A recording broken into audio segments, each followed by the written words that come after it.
All right, let's talk about AI. Right now, it feels like we're watching two different stories unfold at the exact same time.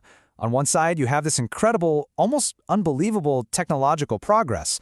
But on the other side, the money funding it all is starting to look, well, a little shaky. It's the two sides of the 2026 AI coin. Let's get into it.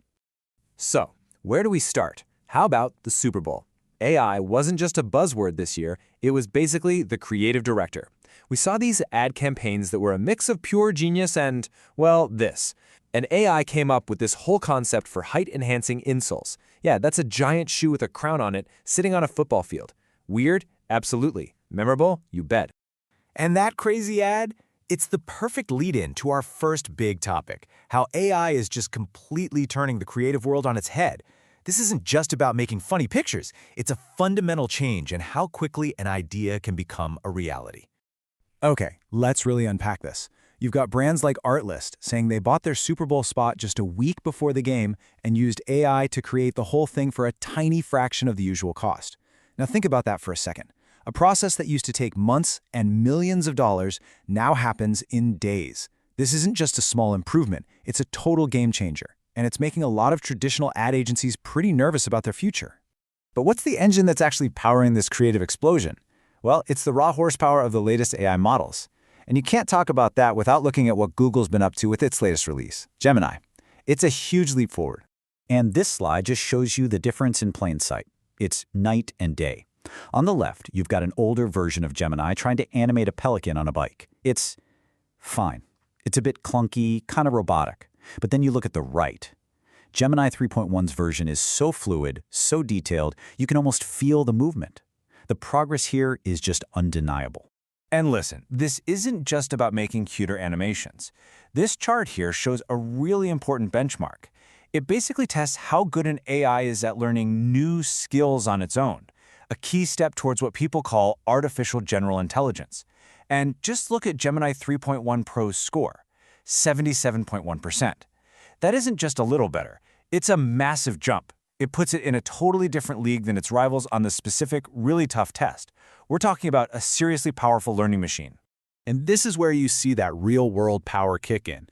The model can look at a flat, technical drawing and spit out a fully functional 3D printable model. Or, just simulate the entire design of a city from the ground up. This is where the tech stops being a novelty and starts becoming a tool that could change entire industries. So the tech is amazing. It's moving at a blistering pace. But all of this, it requires a staggering amount of computing power. And that computing power costs an absolute fortune.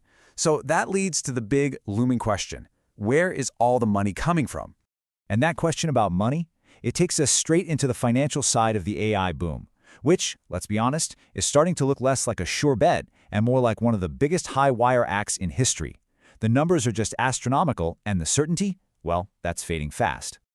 For months, pretty much everyone in the industry believed that the foundation of this AI boom was a massive $100 billion commitment from the chipmaker Nvidia to OpenAI. But then, recent reports started to come out saying that plan has been, well, drastically scaled back. It's been replaced by a much smaller planned investment of $30 billion. And then came the public fallout.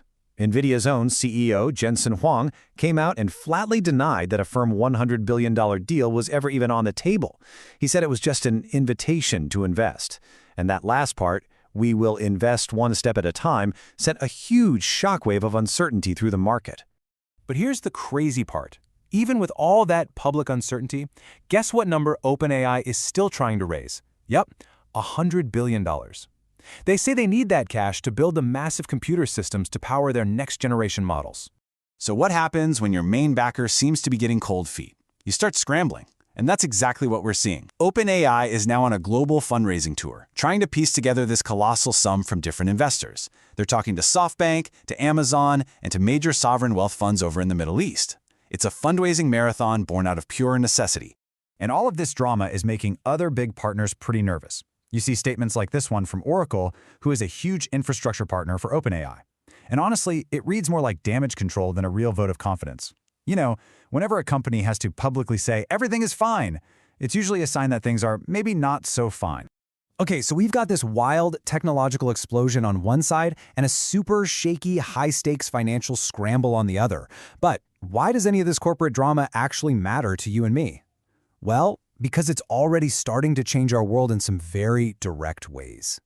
For one thing, it's completely rewriting the rules of the internet.